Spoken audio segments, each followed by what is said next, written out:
Salut à toutes et à tous. Donc, lorsqu'on travaille avec des fonctions, on peut créer des nouvelles fonctions, soit en les additionnant, en les soustrayant, en les multipliant ou en les divisant. Puis si on veut calculer les dérivés de ce genre de fonctions-là, ben on a maintenant des règles pour calculer ces dérivés-là. Mais avec des fonctions, on peut aussi les composer. On peut avoir des fonctions à l'intérieur de d'autres fonctions. Donc, par exemple, si j'avais la fonction e exposant x au carré, cette fonction-là, c'est pas le produit de deux fonctions, c'est pas deux fonctions que j'ai additionnées, c'est pas la division de deux fonctions, c'est la fonction x au carré qui est en dedans de l'exposant de la fonction exponentielle. Donc, j'ai composé deux fonctions. Donc, maintenant, qu'est-ce qu'on veut faire avec la règle en chaîne, c'est d'être capable de calculer la dérivée de ce genre de fonction-là. Donc, la règle en général, faites attention dans vos notes de cours, il y a un petit typo là, dans la formule générale.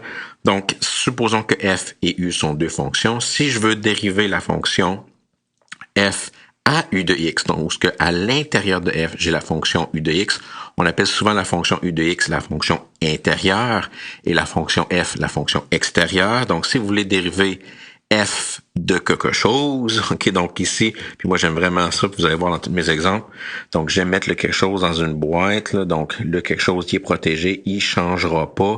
Donc si je veux calculer f de quelque chose, qu'est-ce que je vais faire, c'est que je vais dériver la fonction extérieure, donc je vais calculer la dérivée de f à ce quelque chose-là qui changera pas. Il est dans la boîte, ok, il est protégé, il changera pas, mais qu'est-ce qu'on doit faire ensuite? On doit faire ensuite une multiplication parce qu'à l'extérieur, on va multiplier par la dérivée de ce quelque chose. Donc, il faut quand même tenir en compte que j'ai une fonction à l'intérieur. Donc, on multiplie ensuite par la dérivée de l'intérieur. Donc, c'est probablement la formule la plus abstraite. Puis, qu'est-ce que j'ai fait pour vous? C'est puisqu'on n'a pas beaucoup de fonctions dans ce cours ici, on a juste des formules de puissance, fonctions exponentielles et logarithmiques. J'ai vraiment juste décomposé la dérivée en chaîne pour chaque cas spécial. Qu'est-ce que je veux dire par là? C'est que voilà le premier cas de la règle en chaîne lorsqu'on a une fonction de puissance. Supposons que ma fonction f, c'est quelque chose, okay, quelque chose à la n. Donc, supposons que j'ai quelque chose, donc, boum, j'ai ma fonction f qui est quelque chose à la n. On sait que la dérivée de xn, c'est n fois x à la n moins 1.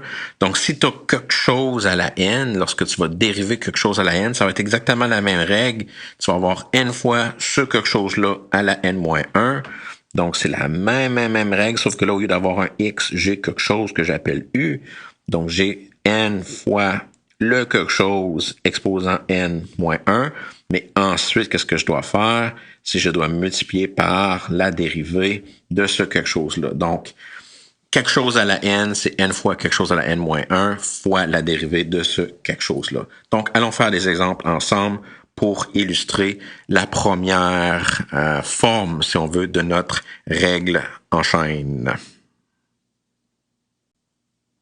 Donc, nos premiers exemples, on veut calculer les f' pour les fonctions suivantes. Notre première fonction, c'est x au carré plus 2 ln de x plus 1, le tout à la 5. Donc, c'est vraiment qu'est-ce que j'ai lorsque je regarde cette fonction-là? J'ai quelque chose à la 5.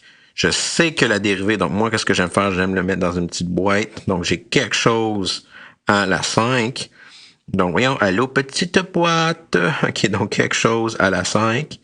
Donc, qu'est-ce que je vais faire? C'est que je vais utiliser d'abord le fait que je sais que la dérivée de x5, c'est 5x4. Donc, si j'ai quelque chose à la 5, OK, donc comment je vais dériver ça? Donc, f' de x va devenir 5 fois, donc l'exposant tombe en avant. Le quelque chose que j'ai dans la boîte ne peut pas être changé. Il est protégé par la boîte. Là. Vous voyez la boîte comme un force field. Là. Ça peut pas changer. Donc, c'est x au carré plus 2 ln de x plus 1. Puis la nouvelle puissance, c'est l'ancienne puissance moins 1, donc à la 4. Mais qu'est-ce que je dois faire ensuite? Je dois multiplier par la dérivée de l'intérieur. Donc, je dois dériver x au carré plus 2 ln de x plus 1. Donc, voilà ma dérivée en chaîne. Donc, si je dois multiplier après, OK, par la dérivée, OK, de x au carré plus 2 ln de x plus 1. Puis, si vous êtes capable de tout de suite écrire la dérivée, c'est bien correct. Donc, moi, je vais faire en deux étapes. Donc, je touche pas à mon début. 5 fois x au carré plus 2 ln de x plus 1 à la 4. La dérivée de x au carré, c'est 2x. La dérivée de 2 ln de x, ça va être 2 fois 1 sur x ou 2 sur x plus 0. Et voilà, j'ai ma dérivée, OK, de f. Donc, c'est vraiment quelque chose à la... Donc, ici, je vais mettre leur stresser un peu, là. Donc, mon quelque chose, là, ce que j'ai dans ma boîte, là, a jamais changé. J'avais quelque chose à la 5, c'est devenu 5 fois quelque chose à la 4. OK, donc ça n'a jamais changé. Mais ce quelque chose-là, il faut que je le multiplie après. Il faut que je multiplie mon équation après avoir dérivé l'extérieur. Fait que ma fonction extérieure, c'est vraiment à la 5. Puis ma fonction intérieure, c'est x au carré plus 2 ln de x plus 1. OK, donc, quelque chose à la 5, 5 fois quelque chose à la 4 fois la dérivée de quelque chose. Alright, on va faire un autre exemple. Donc, j'ai la racine carrée de x au carré plus 1. La racine carrée d'une somme, ce n'est pas la racine des sommes. Donc, vous ne pouvez pas distribuer la racine carrée à l'intérieur, mais la racine d'une expression, c'est la même chose que quelque chose à la 1/2. Donc, ici, j'ai x au carré plus 1 à la 1/2. Donc, qu'est-ce que j'ai comme expression? J'ai quelque chose, OK, à la 1/2. Donc, je vais utiliser ma dérivée, OK, en chaîne. OK, donc, quand j'ai quelque chose à la 1/2, qu'est-ce que la dérivée? Comment je vais calculer la dérivée? Donc, ici, f', donc mon exposant, c'est 1/2. Le 1/2 tombe en avant. Le quelque chose est protégé, il ne changera pas. Donc, j'ai le quelque chose à la 1/2 moins 1 qui va devenir moins 1/2 fois la dérivée de ce quelque chose-là. Donc, si vous êtes capable d'écrire juste fois 2x après, tant mieux. Moi, je le fais en 2 étapes juste pour vraiment illustrer ma formule en chaîne. Comme je l'ai dit, ça n'a pas vraiment d'importance, là, tant que vous arrivez à la bonne réponse à la fin. Je vais être bien content. Le petit monsieur, là, moi, là, je vais être bien content. Okay, donc, je veux que vous arrivez à la bonne réponse. Mais ici, c'est une dérivée en chaîne. Okay, donc, ici, je multiplie après par la dérivée de x au carré plus 1 ou directement. OK, directement, si vous écrivez directement 2x, c'est bien correct aussi.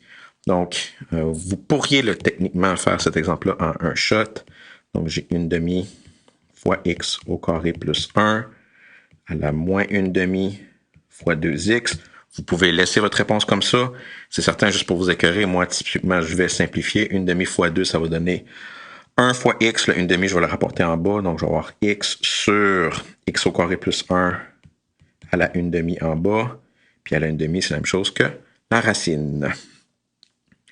Alright, un autre exemple. En fait, le prochain exemple, j'aurais pu le faire avec la règle du quotient, mais normalement, lorsque j'ai un quotient de deux fonctions, si le numérateur, c'est juste un coefficient, comme dans ce cas ici, moi, j'aime réécrire cette fonction-là comme étant x à la 4 plus 4 à la moins 1. Donc, j'ai quelque chose, OK, à la moins 1, puis je vais utiliser la règle en chaîne. Donc, quand j'ai quelque chose à la moins 1, puis je veux dériver, donc ma dérivée, ça va être quoi? Donc, f' de x, le moins 1 tombe en avant, le quelque chose il est protégé, donc il ne change pas, x4 plus 4 à la moins 1 qui va être moins 2, fois la dérivée de ce quelque chose-là. Donc, si vous écrivez 4x cube, tant mieux, OK? Moi, je vais quand même le faire en 2 étapes, juste pour l'illustrer. C'est pas essentiel, OK? Donc, c'est vraiment pas essentiel.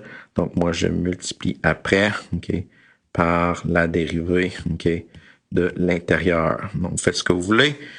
Tant que vous arrivez à la bonne réponse, donc moi, si je continue maintenant mon calcul, puisque je le fais en 2 étapes, donc je vais avoir moins 1, x à la 4 plus 4 à la moins 2 fois 4 x cube plus 0. Vous pouvez laisser votre réponse comme ça, ou si vous la simplifiez, vous allez avoir moins 4x cube divisé par, je prends mon exposant négatif et je la mets en bas, comme étant x4 plus 4 au carré. Donc, ça, c'est vraiment ma dérivée en chaîne pour des puissances. Donc, quand j'ai quelque chose à la n fois ce quelque chose-là à la n-1, le tout multiplié par la dérivée du quelque chose. Okay? Donc, c'est la dérivée en chaîne pour les formules de puissance.